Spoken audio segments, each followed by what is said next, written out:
नहीं, रविंद्र सिंह भाटी तो कांग्रेसी नहीं रहे।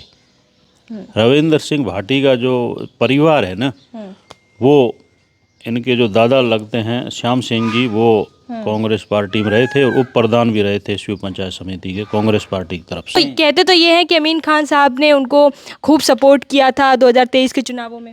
नहीं, अमीन खान स्वरूप सिंह जी को जैसे 20,000 वोट मिले तो बाकी वाले वोट उन्होंने क्या डाइवर्ट कराए बीजेपी के। 2-3 इलेक्शन में यहाँ की बाड़मेर बॉर्डर, क्या बाड़मेर जिला ही बीजेपी को सपोर्ट नहीं कर रहा है। ये आप लोगों ने भी नोट किया और हम भी देख रहे हैं। देखिए, आप इस इलाके में घूम रहे हैं तो स्कूलों में भी मेरा आपको कहना है जाइए। स्कूलों में ये स्थिति है कि 12 तक की क्लास और 2 टीचर, ये स्थिति है। और शिव विधानसभा में, हाँ, सभी जगह शिव विधानसभा क्षेत्र, चौहटन बॉर्डर का एरिया लगभग हम सब जानते हैं, उसमें ये पोजीशन है। और शिव में तो और ज़्यादा हालात ख़राब है। मेरे ख्याल से मैंने विधायक जी का भी अभी पिछले दिनों एक पत्र जो शायद मुख्यमंत्री को उन्होंने लिखा है, उसमें लिखा है कि इतने सारे पद यहाँ खाली है। बोल हिंदुस्तान की पंचायती यात्रा लगातार नेताओं से, सरपंचों से, जनता से भी बात कर रही है। क्या विकास कार्य हुए हैं और क्या होने चाहिए। अभी मेरे साथ अमीन खान साहब के बेटे शेर मोहम्मद जी हैं। सबसे पहले सर मेरा यही सवाल है, आपके पिताजी शिव विधायक रहे हैं, कहेंगे कि जनता की खूब सेवा की है। आज के समय में आप राजनीति को किस कदर देखते हैं, क्योंकि अब निर्दलीय विधायक हैं, वो शिव की कमान अपने हाथों में लिए हुए हैं। हाँ, 5 साल तो नहीं, अमीन साहब 5 बार हाँ, 5 बार यहाँ से विधायक रहे हैं। जिस टाइम इन्होंने शिव की जनता की सेवा करना शुरू किया था, उस टाइम हालात शिव के लिए बहुत ज़्यादा विकट थे। हर दृष्टि से देखें, चाहे शिक्षा के क्षेत्र में, चाहे चिकित्सा के क्षेत्र में, चाहे सड़क के क्षेत्र में, चाहे बिजली तंत्र के क्षेत्र में, बड़ी विकट परिस्थितियां थी। उनके प्रयासों से आजकल शिव विधानसभा क्षेत्र के लगभग हर राजस्व गांव तक ये सुविधाएं मौजूद है। पीने के पानी का भी बहुत अच्छा इंतजाम हो रखा है। आधा इलाका इंदिरा गांधी नहर परियोजना से और आधा इलाका नर्मदा नहर परियोजना से पेयजल उपलब्ध कराया जा रहा है। बाकी अभी और कुछ करना बाकी रहेगा। उसके लिए जो आने वाले जनप्रतिनिधि हैं या अभी जो वर्तमान में हैं, अभी उनके जिम्मे है वो कितना उस काम को आगे बढ़ा पाते हैं। तो क्या फ़र्क आप देख रहे हैं आज के समय में? 2.5 साल का कार्यकाल, 2.25 साल का कहेंगे कार्यकाल रविंद्र सिंह भाटी का शिव विधानसभा में हो गया है। कुछ नए विकास के कार्य उन्होंने करवाए हैं? हाँ, करवाए होंगे, ये तो वही बेहतर बता सकते हैं। लेकिन कार्यकाल तो उनका मेरे ख्याल से 5 साल का है। 5 साल के बाद ऑडिट हो तो अच्छा रहेगा।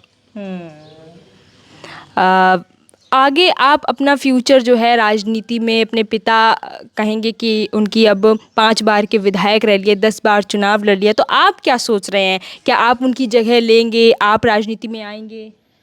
देखो, खैर मेरा व्यक्तिगत कुछ भी हो सकता है, लेकिन ये सारा मामला पार्टी और यहाँ की जनता तय करती है। अगर जनता का सहयोग, साथ, आशीर्वाद रहता है तो मैं भी तैयार हूँ। जनता अगर चाहती है और कोई तो ठीक, पार्टी भी अपने स्तर पे देखेगी कि कौन बेहतर रहेगा। ये तो सारा उस टाइम बताएगा, चुनाव के समय।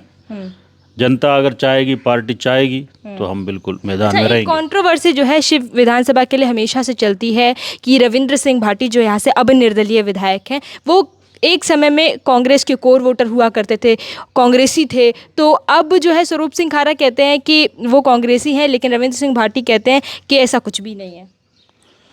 नहीं, रविंद्र सिंह भाटी तो कांग्रेसी नहीं रहे। रविंद्र सिंह भाटी का जो परिवार है ना, वो इनके जो दादा लगते हैं श्याम सिंह जी, वो कांग्रेस पार्टी में रहे थे और उप प्रधान भी रहे थे शिव पंचायत समिति के कांग्रेस पार्टी की तरफ से। बिल्कुल। तो कहेंगे कि उनका परिवार शुरू से कांग्रेस से जुड़ा हुआ था? जी हाँ, उनका परिवार हो सकता है, लेकिन वो खुद कांग्रेस से जुड़े हुए नहीं रहे। तो आगे कांग्रेस में उनकी इच्छा है? आप लोग क्या चाहते हैं कि वो कांग्रेस में आए या फिर वो भाजपा में जा सकते हैं? क्या लगता है आप लोगों को? अब भाजपा कांग्रेस ये तो वो तय करेंगे, हम तो तय करने वाले कहते तो ये हैं कि अमीन खान साहब ने उनको खूब सपोर्ट किया था 2023 के चुनावों में। नहीं, अमीन खान जी तो सामने उम्मीदवार थे, सपोर्ट कहाँ से हुआ? लास्ट टाइम पे जब उन्हें ये लगने लग गया था कि अब मैं नहीं जीतूंगा, तब कहते हैं कि राजपूतों को कह दिया था कि अब सारे वोट जो है रविंद्र को दे दो या अब मैं नहीं जीतूंगा। नहीं नहीं, ऐसा कोई उम्मीदवार नहीं बोलता है, हम्म, ऐसा कोई उम्मीदवार नहीं ये अफवाहें बोलता। ये तो सब बातें हैं। हम्म, उम्मीदवार जो भी होते हैं अपने अपने प्रयास करते हैं। स्वरूप सिंह जी को जैसे 20,000 वोट मिले तो बाकी वाले वोट उन्होंने क्या डाइवर्ट कराए बीजेपी के? हम्म, ऐसा नहीं होता है। हम्म, ये सारी लोग तय करते हैं, लेकिन बातें हैं, चलती रहती है। अच्छा, आप शिक्षक रहे हुए हैं, आपने बच्चों को काफ़ी करीब से देखा, समझाया। तो अभी जो नीट का पेपर लीक हुआ था उसके बाद जंतर मंतर पे बड़ा प्रदर्शन हुआ था, जैन जी का प्रदर्शन था, जिससे शिक्षा मंत्री जो है धर्मेंद्र प्रधान, उनका इस्तीफा हुआ था। लेकिन अब राजस्थान के युवा मांग कर रहे हैं कि हमारे कौन से शिक्षा मंत्री मदन दिलावर अच्छे, उनका भी इस्तीफा होना चाहिए।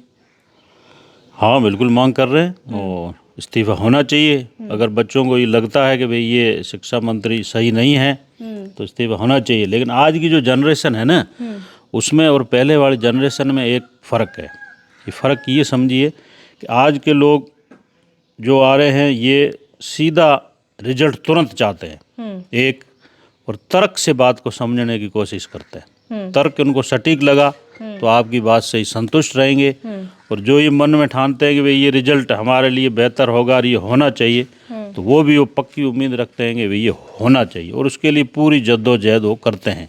पहले वाली जो जनरेशन थी उसमें ये चीज़ें नहीं थी, अपनी बात सरकार तक पहुंचाते थे और सरकार फिर धीरे धीरे जैसे निर्णय लेती थी। और आज की जनरेशन उसमें ये गैप है। तो वो उन्होंने धर्मेंद्र प्रधान जी के इस्तीफे के लिए पूरा दबाव बनाया और आखिर सरकार को झुकना पड़ा।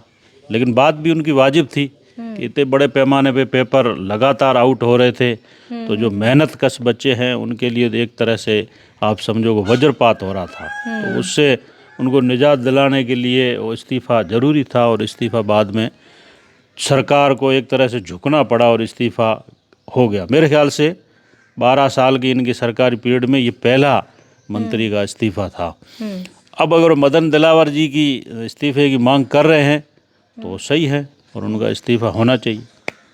वो सही है, उन्होंने मतलब जो है अभी तक अपने मंत्री पद के रहते हुए उनसे बच्चे असंतुष्ट हैं। बिल्कुल असंतुष्ट है। शिक्षा का पूरा एक तरह से भट्टा ही बैठ गया है। शिक्षा व्यवस्था आप देखिए, आप इस इलाके में घूम रहे हैं तो स्कूलों में भी मेरा आपको कहना है जाइए, स्कूलों में ये स्थिति है कि 12 तक की क्लास और 2 टीचर, ये स्थिति है। और शिव विधानसभा में, हाँ सभी जगह, शिव विधानसभा क्षेत्र, चौहटन बॉर्डर का एरिया लगभग हम सब जानते हैं, उसमें ये पोजीशन है। और शिव में तो और ज़्यादा हालात ख़राब है।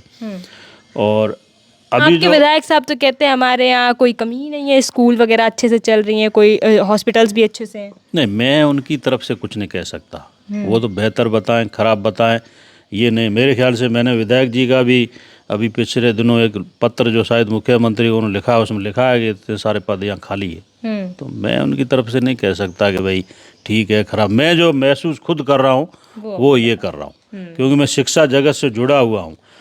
और अभी जो ट्रांसफ़र हुए पूरे राजस्थान में आपने देखे, सही बात। टारगेट बेस पे लोगों को लेकर ट्रांसफ़र किए गए। एक एक आदमी की कुंडली निकाली गई है कि ये बीजेपी की आइडियोलॉजी का है, कांग्रेस आइडियोलॉजी का है, कम्युनिस्ट आइडियोलॉजी का है, फिर उन लोगों को वहाँ से हटाया गया। तो ये स्थितियाँ मतलब शिक्षा के लिए बहुत खतरनाक है। स्कूल के बच्चों के लिए आप ये चीज़ लाना चाहते हो तो ये चीज़ें बहुत ख़राब है। तो शिक्षा मंत्री का इस्तीफ़ा बच्चे मांग रहे हैं, वाजिब है।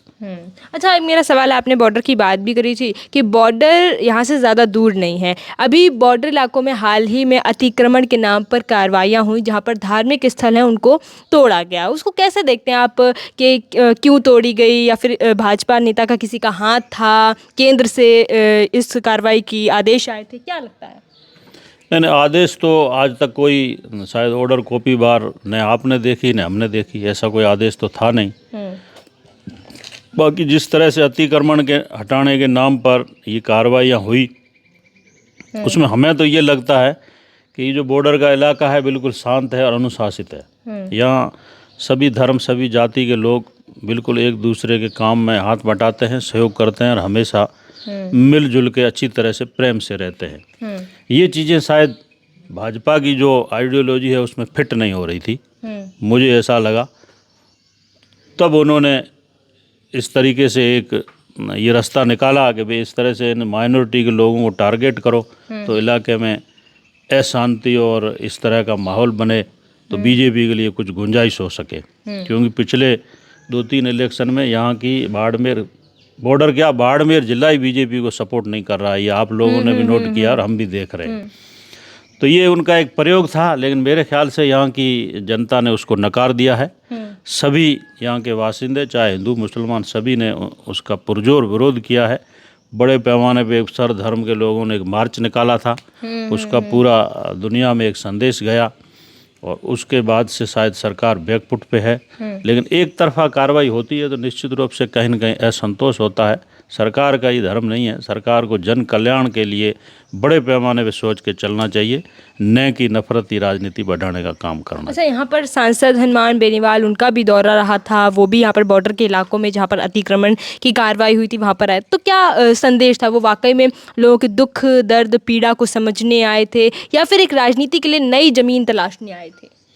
देखो वो तो मकसद उनका वो ही जाने, लेकिन वो एक जिम्मेदार पार्टी के अध्यक्ष हैं और सांसद भी हैं, विपक्ष की भूमिका में है, तो उनका ये फर्ज बनता था कि भाई लोगों का जाके देखें क्या हालात हैं, कैसे हैं, और उन्होंने अपनी ड्यूटी निभाई। अच्छा, एक ये भी चर्चाएं बहुत चलती हैं कि शिव विधानसभा एक ऐसा क्षेत्र है वहाँ पर सोलर खूब लगे हुए, खेजड़ी को काट कर भी लोगों ने लगाए, ऐसी भी चर्चाएं चलती हैं। भाजपा वाले आरोप भी लगाते हैं कि भाटी के क्षेत्र में सोलर खूब लगे हैं खेजड़ी को काट काट के, तो क्या वाकई में ऐसा है? सोलर प्लांट तो खूब लग रहे हैं, ये बात तो सही है। खेजड़ी को काटे जा रहा है फिर लगाया जा रहा खेजड़ी को भी बड़े पैमाने पे काटा गया, ये भी सही है, लेकिन ये दोनों चीज़ें गलत है। कैसे? अब ऐसे यहाँ का जो इलाका है वो ज़्यादातर लोग जो है ना वो खेती और पशुपालन पे अपना जीवन निर्वाह कर रहे हैं। पशुपालक यहाँ जितनी संख्या में हैं उतने शायद मेरे ख्याल से और कहीं नहीं होंगे, और खुद पशु अपने ज़िले में सबसे बड़ी तादाद में इस इलाके में ही हैं। तो सरकार का पहले तो ड्यूटी ये है कि भाई पशुओं के चरने के लिए और यहाँ खेती के लिए इतनी ज़मीन को तो कम से कम उस रेशियो के हिसाब से तो रहने दे। बाकी वाली ज़मीन अगर बचती है तो सोलर लगाओ, चाहे विंड लगाओ, या और कोई डेवलपमेंट के काम में ले सकते हो। लेकिन सारी ज़मीन को ही सोलर के रूप में लेना चाहो तो इससे यहाँ के लोगों के रोज़गार पे, उनके जीवन पे बहुत सारा गहरा असर पड़ेगा आने वाले टाइम में, और इस इलाके के लिए नुकसानदायक होगा। अच्छा, भाजपा वाले ये भी आरोप लगाते हैं कि विधायक साहब खुद खेजड़ियाँ कटवाते हैं और फिर खेजड़ी के संरक्षण की मांग करते हैं, तो इसमें आपको क्या लगता है? नहीं, आरोप प्रत्यारोप हमारा कोई विश्वास शुरू से न आज भी है न पहले से रहा है। व्यक्तिगत किसी पे क्यों आरोप लगाएं? भाजपा की सरकार है तो भाजपा सरकार रोके न, प्रोजेक्ट की सैंक्शन ही क्यों देती है? हाँ बिल्कुल, आपने सुना यहाँ पर कि कितने सारे किस्से, कितनी सारी बातचीत राजनीति को लेकर हमने शेर मोहब्बत जिससे की है, और शिव विधानसभा की वर्तमान हालात क्या कुछ कह रहे हैं, सरकार के हालात क्या कुछ कह रहे हैं, उन पर भी हमने बात की है।